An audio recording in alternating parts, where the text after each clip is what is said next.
여호수아가 가나안 여리고성을 정탐하기 위해서 정탐꾼들을 보내고 있습니다. 전쟁을 치르는 데 있어서 정탐꾼을 보내는 것은 그리 특별한 일이 아니라 어쩌면 당연한 일이라 할 수 있겠죠. 좀 생각이 있는 지휘관이라면 당연히 그 공격할 성의 상황을 파악을 해야 되는 것, 이건 당연한 일입니다. 그러나 오늘 이 말씀에서 이 여호수아가 이 정탐꾼을 보내는 부분들을 너무나 당연히 볼 일인가, 어쩌면 여호수아 입장에서 볼 때는 그냥 당연하게 보지 못할 하는 면이 있습니다. 왜냐하면 정탐꾼이라고 하면 과거 모세가 이스라엘 백성을 광야에서 인도해 낼 때에 그때 가나안을 한번 정탐한 일이 있었는데 그때 12명의 정탐 가운데에서 10정탐꾼의 잘못된 보고로 인해서 이스라엘 백성들이 겪어야 되는 고초가 얼마나 크십니까?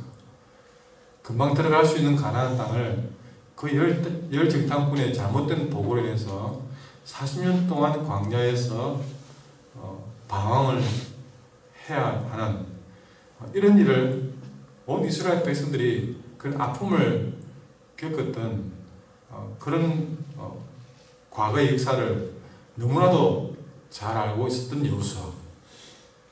이 여호수아는 특별히 또 12정탐꾼 중에 한 사람이었고, 그래서 그 누구보다도 그 사건을 뼈속 깊이 기억하고 있었던 그런 여호수아의 입장에서 볼 때는 이렇게 여리고성에 정탐꾼을 보내는 일은 그냥 단순한 지휘관의 행동으로만 볼 수는 없다는 것입니다.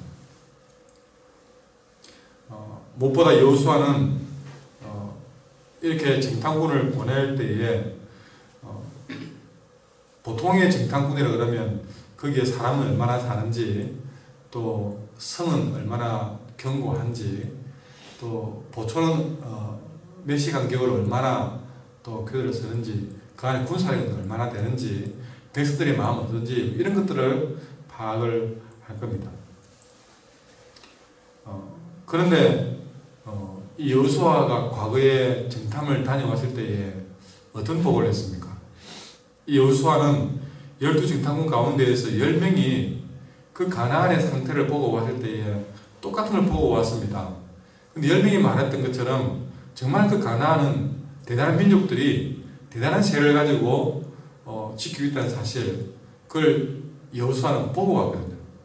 근데 10명은 사실은 그 모든 정탐꾼들이 보았던 그 가나안의 세력은 어마어마했기 때문에 큰일 났구나, 우리 이 상태에 들어가면 우리는 여지없이 저 가나안 족속에 의해서 멸족을 당하겠다 하는 그런 생각을 주게 만들었습니다.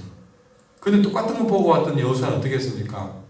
비록 그럴지라도 문제가 없다는 것이죠. 왜? 하나님이 우리와 함께 하시는 것입니다. 하나님이 함께 하시면 그들 우리의 밥이다, 오히려 그렇게 얘기를 했던 사람입니다. 그럼 얼마나 합니까? 여호수아는 거기에 가나안을 정탐했을 때 분명히 그들도 거인을 보았고 대단한 세력을 보았지만, 두 눈으로 보았지만, 그들보다는 그들이 아무리 세든 아무리 많든 거인이든 상관없이 하나님이 함께하면 정복할 수 있다 하는 그런 생각을 가진 사람입니다. 그렇다면 지금 오늘도 여호수아가 여리고에 정탐꾼을 보내는 것은 다른 사람들은 분명히 군사력을 파악하고 이런 걸 보려고 했겠지만 그 군대의 숫자가 얼마나 되는지, 보초를 어떻게 쓰는지, 그거는 이미 여호수아의 마음에는 중요한 문제가 아니었다 하는 것입니다. 여호수아가 보는 눈은 달랐습니다. 그러니 지금 정탐을 보낸 것은 대적의 그 여호수아 여리고성 안에 있는 군사력의 규모가 어떻게 되는지 그걸 파악을 하려고 한 것이 아니라 그 군사력과 상관없이 승리를 주실 하나님에 대한 믿음을 여기서 확인하려고 정탐을 보냈다는 것입니다.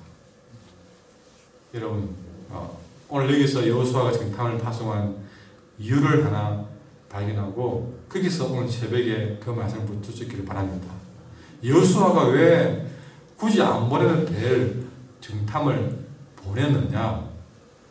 군사적 상황을 파악하려고 한 것이 아니라 이것은 이제 이 여리고성을 점령해 들어가야 될 그들 이스라엘 백성들에게 믿음의 확신을 심어주기 위한 한 방편이었다 하는 것입니다.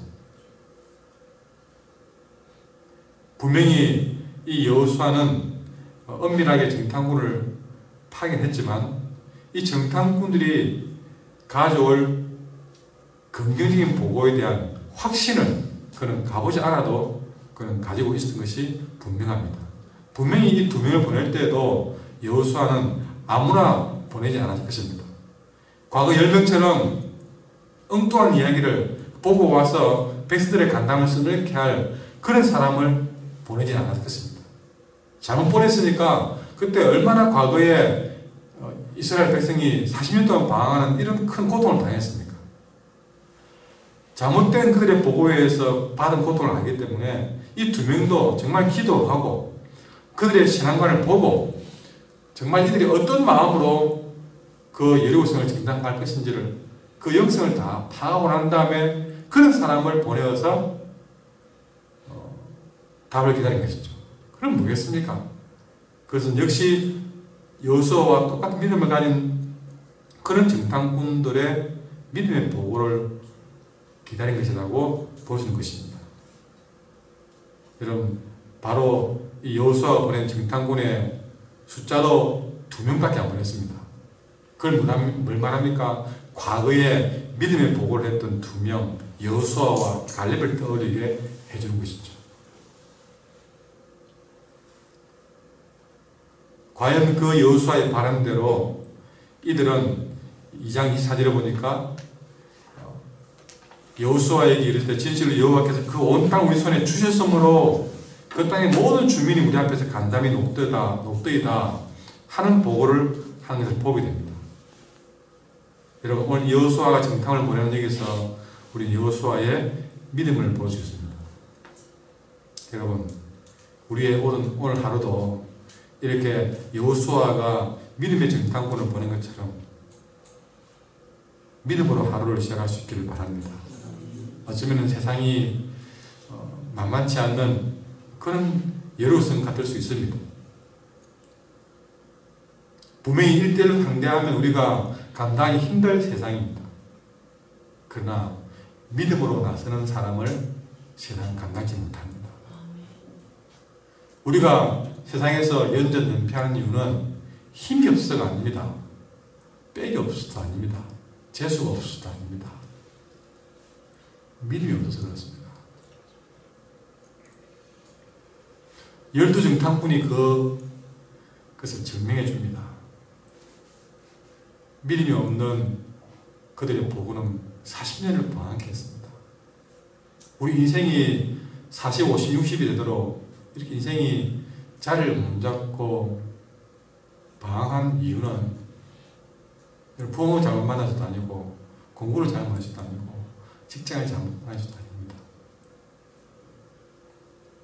믿음이 없는 삶을 살았기 때문에 인생이 답이 없는 인생처럼 뭘 해도 확신 없이 사니 그게 무슨 열매가 있겠습니까? 믿음으로 두 정탐꾼을 보냈던 여호수아는 과연 믿음의 답을 얻었습니다. 그래서 우리가 간담이 써내려진 것이 아니라 그들이 벌써 벌벌 떨고 있다는 사실을 그걸 보고자 했던 것이죠. 그걸 보고 확인한 사건이었습니다. 우리가 믿음으로 나서면 우리는 하루를 다 지나고 보았을 때에 우리가 이 세상을 감당하지 못할 내가 연약한 인간으로 봤지만 하루를 다 지내고 한 해를 다 지내고 나면 참 우리가 믿음으로 맞설 만한 하는 답을 하나님이 줄 수 있도록 우리 하루의 삶을 이끌어 줄 수 있습니다. 하루의 삶에 내 인생의 긍정적인 보고를 받을 수 있다는 확신, 내 인생에 이렇게 살면 되겠구나 하는 확신을 여러분 주게 할 하루가 우리에게 기다리고 있습니다. 그리고 우리는 이런 세상 앞에 두 정탐꾼을 믿음을 보내는 여호수아처럼 믿음으로 하루를 상대할 필요가 있습니다. 하나님과 함께하는 자로 세상에 설 수 있기를 바랍니다.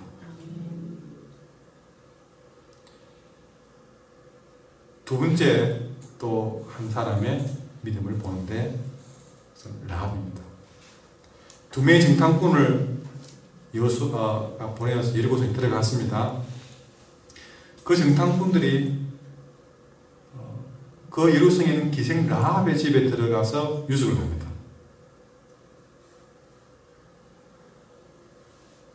그런데 이들의 행동은 누군가에 의해서 신고가 되어버렸습니다. 라합의 집에는 왕명을 받은 군인들이 들락쳤습니다. 이 절대 위기의 순간에 이 두 정탐꾼 죽은 목숨이었습니다. 이 정탐꾼의 생명을 살린 사람은 기생 라합입니다. 이 라합은 이 정탐꾼을 잡으러 온 구인들에게 이렇게 말합니다. 나는 그들이 정탐꾼이라는 것을 전혀 모릅니다. 그냥 손님으로 알았습니다. 그런데 그들은 갔습니다.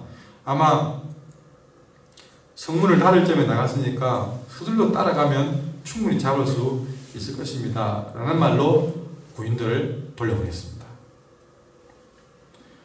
여러분, 이 라합은 이 여리고성 주민입니다. 이 여리고성의 성주의 말을 들어야 되고 또 이 성주에 의해서 자신의 목숨이 왔다 갔다 하는 그런 인생이잖아요. 그런데도 불구하고 이런 여리고성의 성주의 명령까지 거스르면서 정탐꾼을 숨겨주었습니다. 어쩌면 자기 편이 아니라 자기가 있는 이 여리고성을 무너뜨릴 그런 정탐꾼들이었지만 오히려 그 정탐꾼들의 편을 들었습니다. 그가 왜 이렇게 위험천만한 일을 행해야만 했을까? 또 이렇게 위험천만한 일을 하면서도 침착하다는 말은요, 여러분 그렇게 구인들이 왔을 때에 벌벌 떨면서 그랬겠습니까? 편하게 이렇게 편안하게 마음을 잡고 일을 했다는 것이죠. 어떻게 위험천만한 일을 했고 위험천만한 일을 하면서도 이렇게 자연스럽게 그렇게 평안하게 일을 할 수 있습니까? 그의 마음을 이렇게 붙잡을 수 있는 그런 힘은 무엇인가? 역시 이것도 이 기생 라합에게 믿음이라는 것이 그의 마음을 이렇게 위험천만한 일도 감당하게 만들었고 그 위험천만한 일을 하면서도 흔들림 없이 평안하게 할 수 있었던 것이죠. 이것은 진작이 아니라 히브리서에서, 그러니까 이 사건을 조명한 신약 성경의 히브리서에서 11장 31절에 믿음 때문에 라합은 그 일을 했다라고 기록을 하고 있습니다. 그러니까 믿음이 그를 그렇게 위험천만한 일도 평안하게 감당할 수 있게 만들었다는 것입니다. 그 믿음은 8절에 바로 나오고 있습니다. 8절 이하에 보면 이 정탐꾼들을 돌려보내면서 하는 말이 9절에 여호와께서 이 땅을 너에게 주신 줄을 내가 안노라. 하나님이 여리고성을 이스라엘 백성들에게 주신 줄을 내가 안다는 말은 그걸 믿는다는 것입니다. 그러니까 믿음으로, 그런 믿음이 있었기 때문에 하나님이 이 일을 하신다는 사실을 믿기 때문에 이런 위험천만한 일도 해냈다는 것입니다. 여러분, 믿음은 바로 이렇게 우리를 담대하게 합니다. 때로는 믿음 우리를 분별을 갖게 만듭니다. 더 중요한 것은요, 믿음은 우리의 삶을 바꿔놓습니다. 새 삶을 살게 합니다. 지금까지 라합의 삶은 어떤 삶이었습니까? 성경은 참 어쩌면 민망하게도 기생 라합이라는 말을 계속 달고 있습니다. 기생 라합. 라합이 이러면 기생이 이 삶을 달고 살아갑니다. 그러니까 이 라합의 인생은 기생의 삶을 살아왔습니다. 참으로 지금도 기생이라 그러면 아무도 그렇게 잘했다 하지 못할 수치스러운 인생입니다. 그런 인생에 아무도 인정하지 못할 수치스러운 삶을 살아왔던 라합이었습니다. 그런데 그런 라합이 이제는 그의 인생에 정말 괜찮은 일을 하게 됩니다. 뭡니까? 하나님의 일을 하게 됩니다. 인생에 가장 부끄러운 일을 하며 살아왔던 라합이 하나님께 쓰임받는 일을 하고 있습니다. 이게 새 삶이 아니고 무엇이겠습니까? 남들이 내게 아무리 기생나무 할지라도 이제 라합은 하나님께서 기뻐하는 일을 하게 되고 이스라엘 백성을 구원케 하는 일을 하게 되고 이렇게 정탐꾼을 살리는 일을 하게 되고 나중에는요 그의 온 가족을 예루살렘이 다 망할 때 온 가족을 살리는 일을 하게 됩니다. 전에는 나쁜 짓으로 그의 가족을 살렸지만 이제는 하나님의 은혜로 온 가족을 살리는 일을 하게 됩니다. 하나님께 대한 믿음이 이렇게 라합의 삶을 바꿔놓던 것이죠. 새 삶을 살게 하는 것이죠. 여러분, 믿음은 자기 하나 목숨 부여잡기 위해서 나쁜 짓을 많았던 이 인생이 이제는 위험천만한 일도 감당할 수 있는 담대한 사람으로 그 목숨 하나에 나쁜 짓을 하는 인생이 아니라 이제 목숨 내놓아도 될 만한 담대한 인생으로 삶을 바꿔놓고 괜찮은 일을 할 수 있도록 바꿔놓고 믿음은 우리를 이렇게 만들어갑니다. 우리에게 믿음은 무엇입니까? 우리는 도대체 무엇을 믿었기에 교회를 다니고 있고 라합보다 더 많은 설교를 들었고 더 어쩌면 더 세상을 살아도 천번만번을 더 살아야 될 인생이 우리 앞에는 기생이라는 말도 안 붙었는데 불구하고 우리는 왜 이런 믿음을 갖고 못하는가? 왜 우리는 그보다 더 다듬어진 믿음을 선물 받아도 우리는 왜 이것밖에 살지 못하는가? 새 삶을 살지 못하고 오히려 예전에 믿지 않을 때보다 더 부끄러운 인생을, 부끄러운 생각을, 부끄러운 말을 하게 되고 부끄러운 행동을 하게 되고 하나님께 쓰임받지 못하고 있는가 하는 생각도 하게 됩니다. 분명한 사실은요, 믿음은 오늘 이 시대에도 새 삶을 살게 하고 있다는 사실입니다.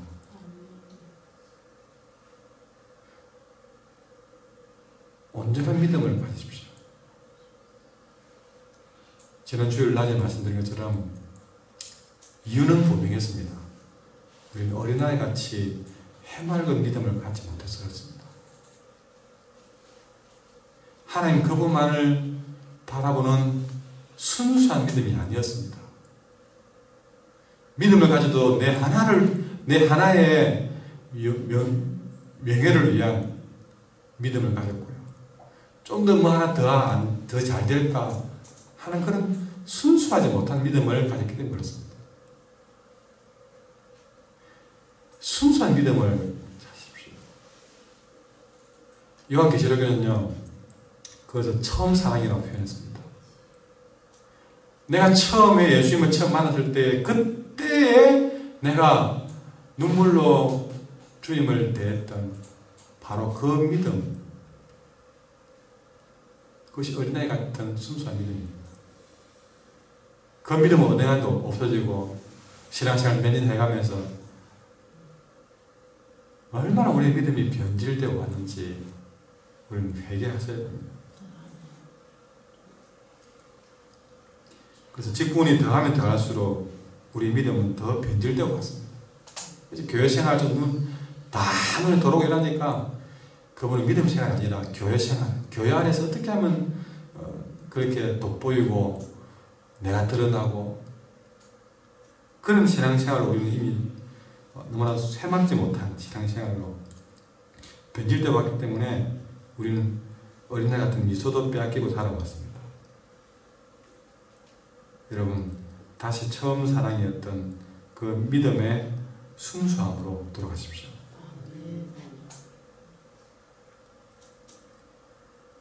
오늘 이 두 사람의 믿음을 통해서 우리가 가야 될 길을 주님은 제시했습니다. 그 길을 가야 될 길은 여러분 앞에 놓여 있습니다. 오늘 하루도 믿음으로 우리의 삶에 새로운 그런 기쁨과 은혜가 있기를 소망합니다. 기도하겠습니다.